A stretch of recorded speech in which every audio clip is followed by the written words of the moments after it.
Hi, I'm Ed with Chicago Fly House, and today we're going to talk about trim chains. The way we hang battens in our theaters has changed a lot over the last 50 years or so, and what we used to do is not what we want to do anymore, and so we want to talk about that a little bit. What I have here is a trim chain setup that you might have seen in a new construction from 1980 or so, 1990, 20 to 30 years ago, and it's a little different than what we would do today.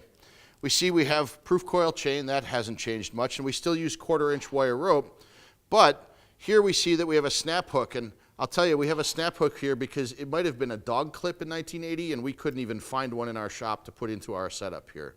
Dog clips are not safe and we don't use them anymore. The other thing is that we have a safety bolt in the system here.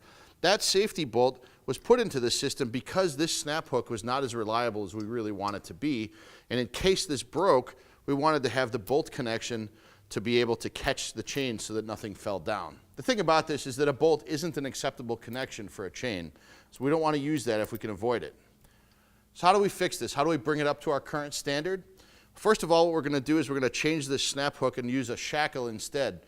A shackle is a much more known quantity. It's a more robust industrial fixture, and we can secure it with a zip tie or a safety wire so that it won't come undone.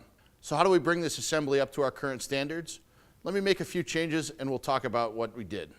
So we brought this up to our current standards. We removed the snap hook and put a shackle there instead.